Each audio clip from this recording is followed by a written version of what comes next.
શ્રીમદ ભાગવત માસ પારાયણના ષષ્ઠમ દિવસે ઠાકોરજીનું પૂજન શ્રી મુકેશભાઈ પટેલ રતનપુર અને શ્રી મનીષભાઈ સોમાભાઈ પટેલને વિનંતી કરીશ કે તેઓ ઠાકોરજીનું પૂજન સંપન્ન કરશે. જે ગ્રંથના ગુણગાનની ગાથાનું શ્રવણ કરવાથી અનેક પાપમાંથી મુક્તિ મળે, તન મન ધનથી સુખી થવાનું મળે, એવા પૂર્ણ પુરુષોત્તમ ભગવાન શ્રી કૃષ્ણના વાંગમય સ્વરૂપ ભાગવત ભગવાનનું પૂજન સવિતાબેન ચુનીલાલ પંચાલ પરિવારના પરિવારજનોને સંપન્ન કરવા માટે વિનંતી કરીશ. આ ગુણગાનની ગાથાનું સ્વર શબ્દ સંગીત, સત્સંગ ભજન ભક્તિ ગીત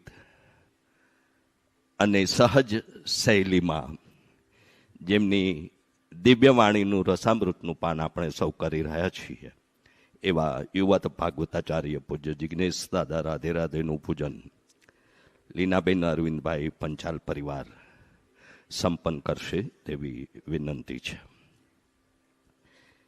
આજે શ્રાવણ સુદ છઠ કલ્કી જયંતિનો દિવસ છે. પવિત્ર શ્રાવણ માસની પવિત્રતાની પાવન ધરા એટલે કર્ણાવતી અમદાવાદની આ દિવ્યધામમાં શ્રી સ્વામિનારાયણ મંદિર સાયન્સ સિટી ગેટની સામે સોલા અમદાવાદની રાધે રાધે પરિવાર અમદાવાદના આયોજન તળે પંજાલ પટેલ અને અન્ય પરિવારોના સદભાગીપણાથી આયોજિત શ્રીમદ ભાગવત માસ પારાયણમાં આપ સૌનું અને કર્તવ્ય ટીવી ચેનલ અને Radhe Radhe official YouTube channel like subscribe કરવાના અનુરોધ સાથે એ યુટ્યુબ ચેનલના જીવંત પ્રસારણના માધ્યમથી આ રસગંગાનું પાન કરતા સૌનું હૃદયપૂર્વક સ્વાગત કરીએ છીએ. વિનંતી કરીશ ઉષાબા કુકરવાડા પૂજ્ય દાદાના વ્યાસસ અને કથાના યજમાન રહેલા ઉષાબા અને એમના પરિવારજનો ઠાકોરજીના દર્શન પૂજન માટે કથા મંચ પર પધારશે તેવી વિનંતી છે. સ્મિતાબેન મનીષભાઈ પટેલ ગાંધીનગર પણ આશીર્વાદ માટે કથા મંચ પર પધારશે તેવી વિનંતી છે.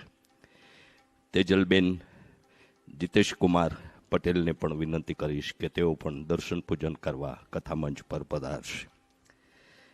કલા સાહિત્ય અને શિક્ષણનો સમન્વય સમૂહ વ્યક્તિત્વ જે વાત હળવી કરે પણ વજનદાર હોય એવા શબ્દ સાધક અને લોક સાહિત્યકાર અને હાસ્ય કલાકાર અને શિક્ષણ સાથેનો જેમનો સમન્વય છે એવા સાંઈરામ દવેને પણ વિનંતી કરીશ કે ભાગવત ભગવાનનું દર્શન પૂજન કરશે, પૂજ્ય દાદાના આશીર્વાદ પ્રાપ્ત કરશે અને એ બાદ એમની શબ્દ વાણીથી આપણને સૌને પ્રેરિત કરશે એવી એક સાથે બધી વિનંતી કરી લઉં છું.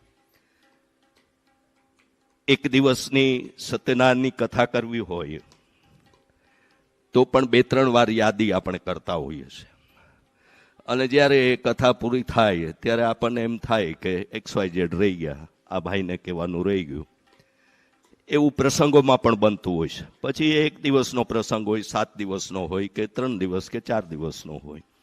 ટૂંકમાં એવા નાના આયોજનમાં પણ આપણે ઘણીવાર ત્યારે આ શ્રાવણ માસના સતત 30 દિવસ અને પૂજ્ય દાદા આપણને કથામાં પણ જણાવી રહ્યા છે કે શિવ આરાધના ઉપાસનાના આ દિવ્ય માસમાં આ શ્રવણનો લાભ મળવો એ પણ આપણા સૌનું અહોભાગ્ય છે. અને એવા આપણા અહોભાગ્યપણામાં જેમણે પણ પોતાની સદલક્ષ્મીથી આવો અવસર આપણને પૂરો પાડ્યો છે એ એમનું સદભાગ્ય છે. અને એવા આ આયોજનમાં વિનંતી કરીશ શ્રી સાંઈરામભાઈ દવેને કે પ્રસંગોચિત પોતાની આપણને એમની પ્રસન્નતા વ્યક્ત કરશે અને બાદ તન મન ધનથી સુખી રાખવાવાળી કથા એટલે શ્રીમદ ભાગવત એવી કથાનું ગાન આપણે સૌ પૂજ્ય જિજ્ઞેશ દાદાના શ્રી મુખેથી શ્રવણ કરીશું એવી દાદાને વિનંતી સાથે સૌને જય નાગનાથ, જય શ્રી કૃષ્ણ, રાધે રાધે.